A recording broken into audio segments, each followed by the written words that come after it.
blasphemy, I mean, this is, I was born in Pakistan, you know, blasphemy law is something which, you know, the state enforces there, and unfortunately it has been misused when it, I mean, even, I would say even its proper use is a misuse, but nevertheless it's been misused even by its own definition. So my question is, why do we need something like a blasphemy law? Because when I look at any law, it's to reduce victims. It's to sort of say, I can't. If I were to steal your watch, you're the victim because I'm taking something from you. If I were to injure you, I'm taking away your personhood, or I'm violating your body. But with blasphemy, even if I say something offensive, like for example, if I say I don't like God, I think God is an idiot, or anything like that, who's the victim here? Why do we need a law to stop people saying that? So the blasphemy law has been misunderstood. There's nothing in the Quran that says that one who commits the act of blasphemy should be punished in this life. Yeah, there's certainly warning of dire punishment in life hereafter. Yeah, but in this world, in this world, no, there is no such punishment. On the contrary, it is clear that people committed blasphemy in the time of the Prophet, peace be upon him, or apostasy, if we use that term as well. Some people were saying to each other, according to the Quran, let us accept Islam by morning and then renege in the afternoon, so that other people may leave with us. Right. If the Prophet, peace be upon him, were penalizing people for blasphemy at that time, nobody would have dared to do this. But in fact, he wasn't penalizing, and that's why people could actually play around with the religion as they did at that time. So, but that's between them and God. So I mean, because from your point of view, there is no ground, Islamic grounds for blasphemy. No, in fact, on the contrary, there's every Islamic ground there's no Islamic ground for prescribing a punishment in this life for blasphemy. On the contrary, there is every reason from the Quran itself to say that we should not have a penalty for blasphemy. The Quran says, for example, in the 2nd chapter, the 256th verse, La ikraha fi din, there's no compulsion in religion. And this is stated in a kind of in a categorical manner. Just like, you know, it's the same kind of grammatical formation that gives us our kalima when we say La ilaha illallah, there is no God. So La ilaha, the way it ends with the A ending there, it indicates it's a kind of a categorical statement. Okay. There is no God, and then we say except Allah. There's no yeah. So in this case, it says no compulsion in religion, and there's no exception given. Okay. Sorry. You know, my question is, how is it that a lot of Muslim countries and a lot of Muslim communities, even in this country and in the Western countries, if there's, like, for example, a cartoon of the Prophet, or someone says something against Islam that is, a bit touchy-feely, I'm not really sure, there seems to be uproar, and unfortunately that spills over into violence or threats. How would you respond in a Muslim country to someone drawing a cartoon of the Prophet? Yes, on a personal level it's bad, and in a divine level it's wrong, but should the state get involved and punish someone? Of course, state laws always change, and even many modern democratic societies will have laws that prevent people from causing strife or inciting violence, yeah, or disturbing the peace or something like this. Recently, the Haaretz newspaper, or was it the Jerusalem Post, reported that some journalist ran into trouble with their authorities there because he drew a cartoon of some of the public officials looking like pigs. Right. They were pigs in suits. So some things are deemed unacceptable within a society, and societies evolve in what they can accept, and societies become more mature, and people can laugh things off, and we can have political cartoons. But this is not a religious matter. For it to be a religious matter, there would have to be something in the Quran that says, okay, nobody can draw cartoons. I thought that was because I remember I went to Muslim school. They were saying you can't draw any cartoon of the Prophet or even the Sahaba. I thought that is that Islamic or is that Islamic culture?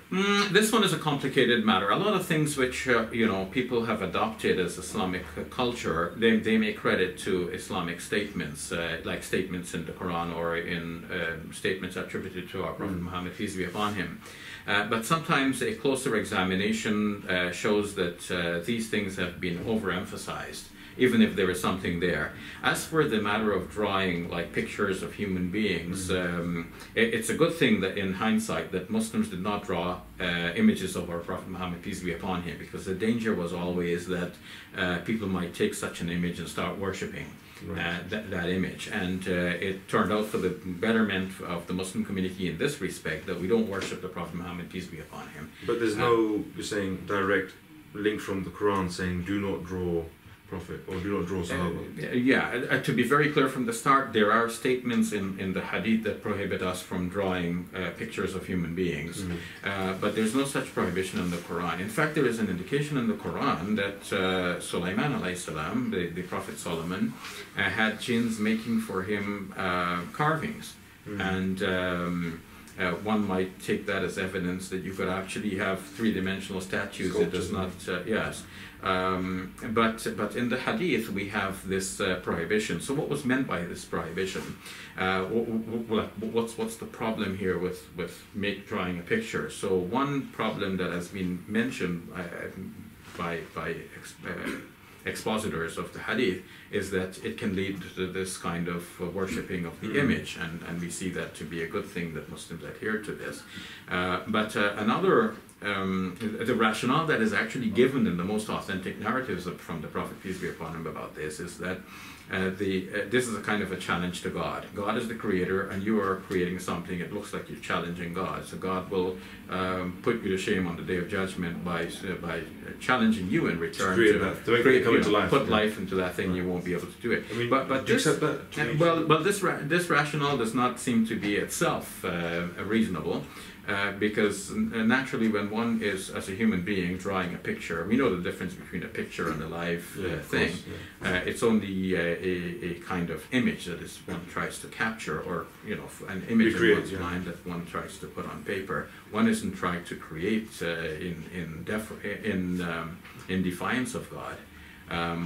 Otherwise we wouldn't be able to make anything. Like God makes things, and we try to make things like them. We try to make the camera like the human eye, for example. That's technically... It doesn't mean that we're in defiance of God. We're just benefiting from knowing what God has done and learning from that. So in short, we need to look again at that common idea that Muslims are not allowed to draw altogether. And it seems to me that that idea became widespread among Muslims from a Jewish source, because in the Bible we're not only prohibited from worshipping images, but from making images altogether. So unfortunately we've borrowed this from... A lot of times things have been borrowed from the previous communities by not so much borrowing but assimilation. Like when an idea is widespread among the early Muslim communities, people forget where it actually came from. Isn't the same with stoning? There's no stoning in the Quran. No stoning in the Quran, only lashing, but stoning in Hadith. And stoning is also borrowed from... Well, stoning is also known from the Old Testament. Yeah. So that could be the source of it, and the reason it became widespread in the Muslim community. Blasphemy law is the same. Well, let me say something more about the stoning. It is possible that the Prophet Muhammad, peace be upon him, applied the stoning rule before the revelation of the 24th chapter came to him. Because it is known more generally that in things that he was not specifically instructed about by God, he would follow the Jewish practice on the presumption that this Jewish practice goes back to revelation from God in the first place.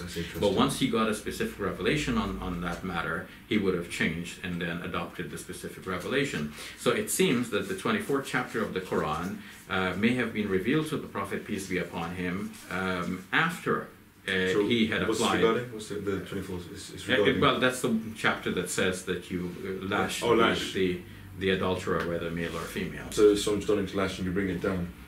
Well, the chapter itself does not say it's bringing anything down. It's just giving a prescription. This is what you do with the adulterer. So if the Prophet Muhammad, peace be upon him, applied the stoning rule as is depicted in some hadith, that must have been before the revelation of this chapter to him. But of course, Muslim scholars didn't take it this way. Generally, they try to reconcile the two and say that both are valid, but it must mean, they said, that the Quranic verse is only about stoning the unmarried adulterer, fornicator or fornicatress, and as for the married adulterer, they get a stiffer penalty because they had no reason to. They had the legal they were married avenue as well. already. They were already married. They could have easily exercised their desires with their spouses, but they went beyond that, and they committed adultery. So they got a greater penalty, which is stoning. So this is very interesting, because it seems like Muslims almost have a lot of cultural or religious or historical baggage that we're carrying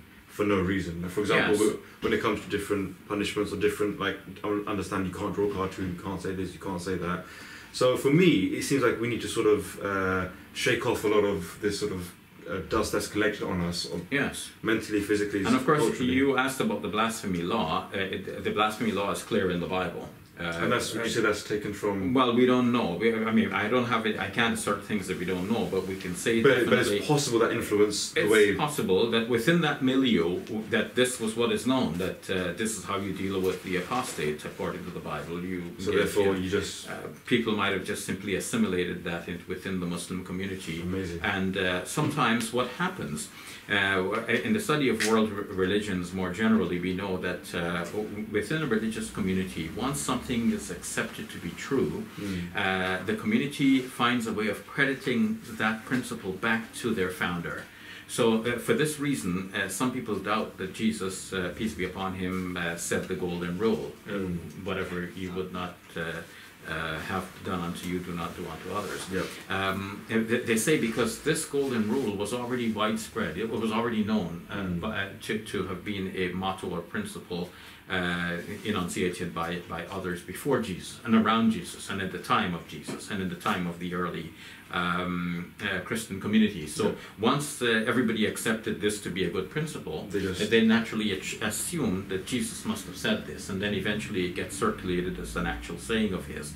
Something similar would have happened in Muslim societies as well. Once Muslims came to accept something as true, they naturally imagine that this must have come from the Prophet, peace be upon him. For where else do you get truth? And so, you know, one might easily say, okay, I got this from my teacher, and well, where did your teacher get it from? Well, he must have got it from his teacher. And where did his teacher get it from? Well, he must have got it from the Prophet. See? So sometimes people assume things and passed on their assumption, which to them was the truth, as though it were the truth. So it's almost like we have something in our hand and we say, well, I must have got it from you, and then you must have got it, and then we create a justification or a story as to why it's now in my hand. Yes. Whereas it could have not been the reason why it's in my hand in the first place. Yes. So, and in fact, I don't mean to insinuate that all hadiths are like this, but the problematic ones can be dealt with this background knowledge in mind. That when we're dealing with a reported saying of the Prophet, peace be upon him, it's not like hearing the Prophet, peace be upon him, saying it to you directly. You're getting it through a chain of narrators. And who are just as susceptible to influence from different religions, different nations, different cultures, or whatever you want to call it. Yes, and it is well known that the early Muslim communities were such susceptible to influences from the other nations. In our books of tafsir, we have many narratives which are referred to as the Israeliyat, basically narratives from the Jewish sources. And Muslim scholars just lapped up this type of information and reported them as commentary and explanation of Quranic verses. Some of that is good for us, otherwise we would have the bare narrative of the Quran, which gives us a kind of a skeleton of certain stories of past prophets, for example, and we would not have that fleshed out detail that we find so interesting and useful. But at the same time, we have to be cautious in accepting some of these details, because many of them actually go contrary to what the Quran itself is trying to teach us. Very, very interesting. Shabbir Ally, Shaykh Shabbir, I should say. Thank you so much for your time. I feel like I've learned so much from yourself, and I would love to continue this conversation in the future with yourself. Sure. I thoroughly enjoyed it. Guys, please check out Shabbir Ally, Shaykh Shabbir Ally on YouTube and on social media. He's got some great videos coming up. What's your series? Your YouTube? Quran Speaks. The Quran Speaks. So please check it out. Shaykh, thank you so much. I really appreciate it. You're welcome, my brother. Thank you so much. Alright guys, see you next time.